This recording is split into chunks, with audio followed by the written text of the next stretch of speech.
emoji. All right, glad you came back. Hey, so today we're making beef spare ribs, or what I thought was beef spare ribs. But it turns out, as I'm looking at these are beef back ribs. I hate them with a passion because on the bone themselves, you don't have that much meat. All the meat is between the bones. I mean, granted, it's ribeye meat, which is very delicious, but I want the meat to be on top. So what that means, I'm gonna have to go in my refrigerator or go in my freezer.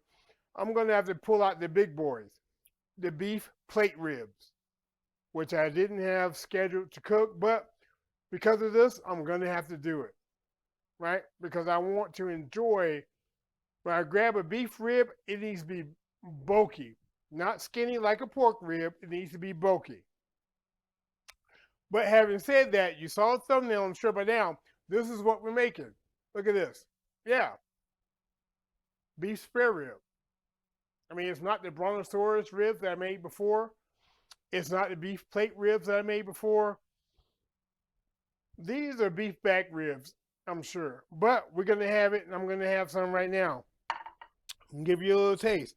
And because of the way that they are, I double cut them so they're wider. You see? I'm going to turn this. If it falls, it falls. They're wider. So I'm going to take a little bite.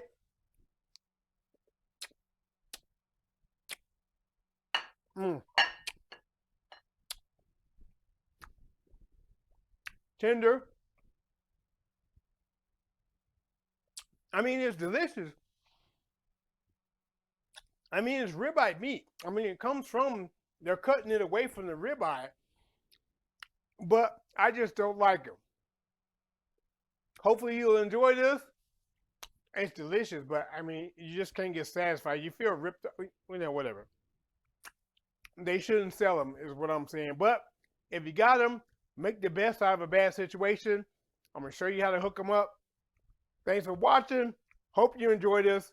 Watch what I do. Hey, this is Shrashira.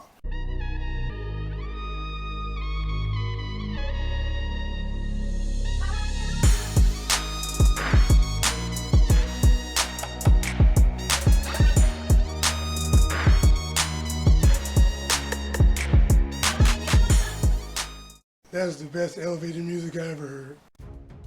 Okay, so we got our ribs here. It was labeled as spare ribs, but as you can see, these clearly look like beef back ribs. Yeah, they got over on me. So I'm just gonna clean up a little bit of this excess fat. Even though for as long as it's gonna cook, it's gonna render down quite a bit. But I just want to get the tough stuff off.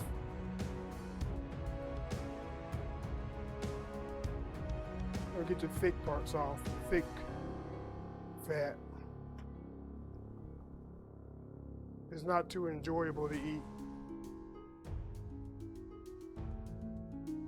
Let's turn it over. Yeah, get this stuff off of here.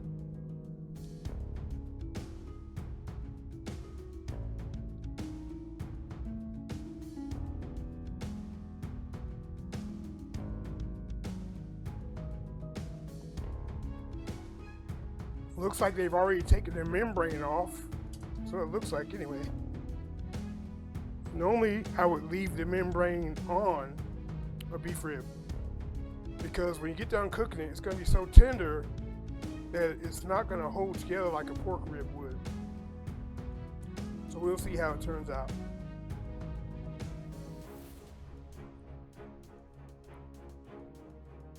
Get this big chunk of the hard fat off.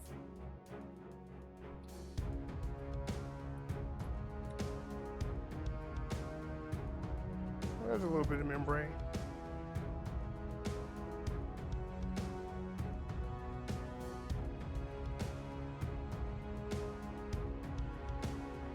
Let's get it off there.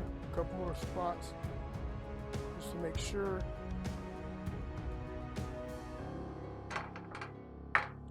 Now we're going to season this up.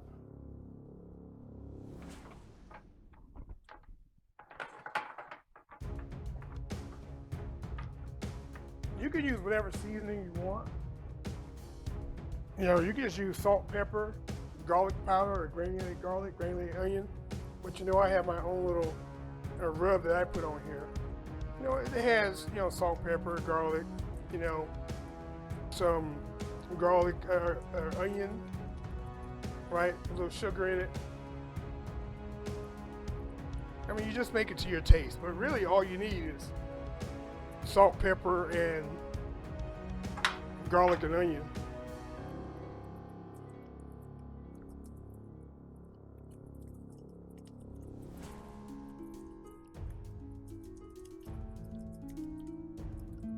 And you notice I didn't put a binder on it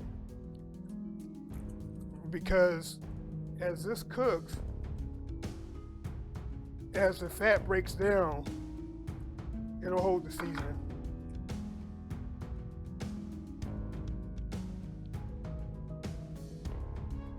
All right. So now this is going to sit while the smoker heats up. Now the smoker is warming up right now. We're trying to get it to at least, you know, 250 or so, right? We're going to smoke this until the temperature of the meat or the beef is at least 205. Okay. I'm not going to say, okay, you need to smoke it for 4 hours or 5 hours. We're not doing that. It can be faster depending on your temperature levels. It can be slower also depending on temperature levels. So we're doing it by internal temp of the meat, not cooking time and temperature. Okay. So of course the wood I'm going to be using some hickory wood with a little bit of cherry in it. Okay, that's going to help give it that nice flavor. That the cherry is going to help give it that reddish hue more than it normally would have, right? And we're going to be spritzing it with a Worcester sauce and some beef broth. Okay. So once this gets heated up, the smoker gets warmed up good, we're gonna put this out there. See you then. All right, let's put these guys on.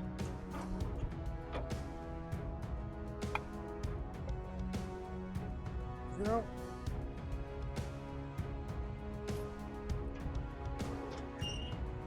And we'll check them here in about 30 minutes. Okay, so now it's been roughly about an hour and a half, right? So we're gonna go out there, look at it. I've already spritzed it once. So we're gonna spritz it again. I'm gonna be spritzing it for, you know, every half hour for right now for the next couple hours, okay? About an hour and a half left. I wanna give it some good smoke for a good 3 hours, and then we're gonna wrap it up. So let's go out here, give it a little spritz, see what we're looking like. All right, let's see what we got. Not too bad, not too bad.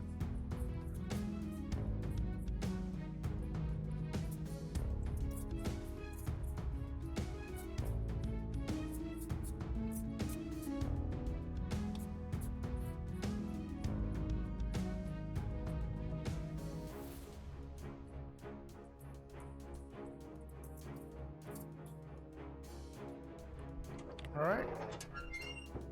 So I'll bring you back out here in about an hour and a half, 2 hours. All right, now these ribs have been on for about 3 hours, okay? 3 hours of smoke. Now we're gonna wrap them. Now, you may notice this is what some people call the 3-2-1 method, where you give it 3 hours of smoke, right? You wrap it for 2 hours, and then you cook it for 1 hour unwrapped. I find it to be pretty effective. I mean, sometimes you have to change it a little bit, but for this case, I think we're gonna be okay. So I'm gonna go out there, get the ribs, bring them back in here, and we're gonna wrap them up. Stand by. All right, so now what I'm gonna do, I'm going to wrap the ribs in aluminum foil, heavy duty aluminum foil. Now granted, some people try to wrap it with saran wrap. I don't recommend that, okay? I don't. because your temperature can get out of control and you'll melt the plastic onto your meat. You have a bad day. Don't do that. Now you can use butcher paper. I use butcher paper sometimes, right? If I want to preserve the bark of the barbecue, because that will allow the juice to run out and it won't jeopardize the hard crust of the bark. Well, I'm using aluminum foil.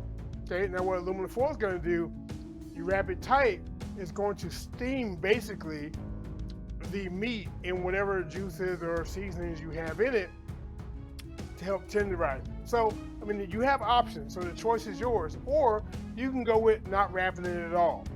But what tends to happen when you don't wrap it at all and your fire management may get away from you, you're going to end up with very, very black meat. Okay? A lot of people say, hey, that's bark. No, it's burnt. There's a difference. So let's get this going. Okay, so now we've got a rib here. We're going to just check the temp in between the bones. Yeah, 169.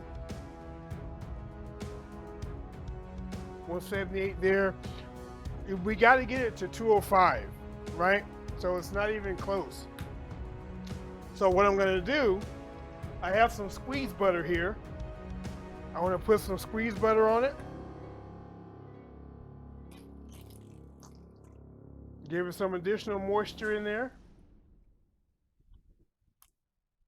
Okay. And I'm going to take the spritz. We're going to spray the spritz on it.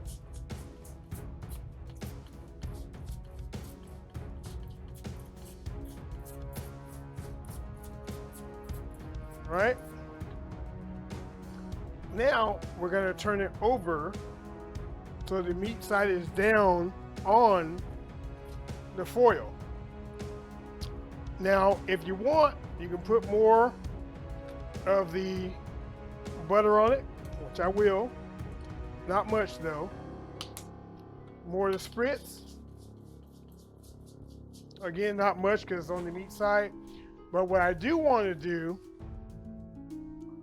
is on this side, the bone side, I want to put a little bit more of the seasoning.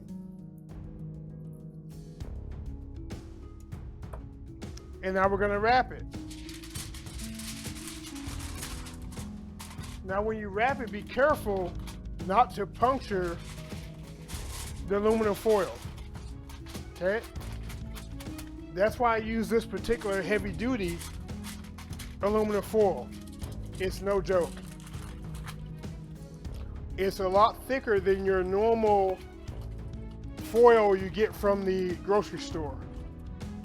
That's why I like it.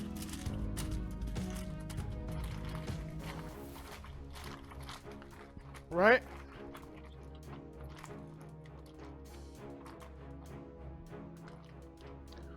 Now this goes back on the smoker for 2 hours. But you don't need to see that. All right, so here we go. Pull these ribs off. Let's go and cut these up. Now, yeah, I'm looking at this. These are definitely beef back ribs. Can't believe it. I'm gonna cut some off. I'm gonna have to double cut them. See? Have to double cut them. Look at that. Can you see that okay? Look at your smoke ring. Get it from the other side, smoke ring. Yeah. Okay, start to plate this up so we can see what we got. But I did want you to look at this. I mean, the smoke ring is nice. Right? Very nice smoke ring. Yeah. But because they're beef back ribs, I have to double cut them. So you can get enough because all the meat is in between the bones. So what we want to do is some of our red wine reduction is right in the middle here. Right? Roll it around.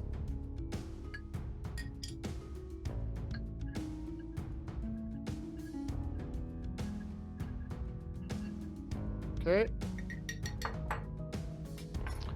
We're going to take our little piece of rib, place it right on it. Okay. Nice. Now we have radishes and parsley for garnish. So we're just going to kind of lay these around.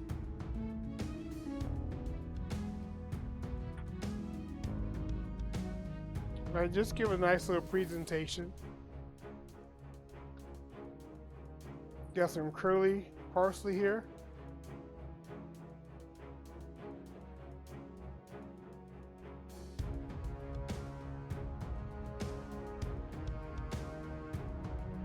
That's what you want. Here we go.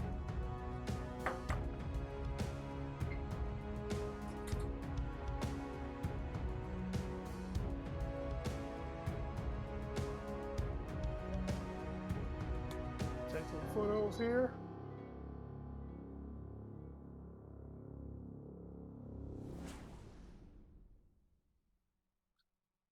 Oh yeah. Get it in there.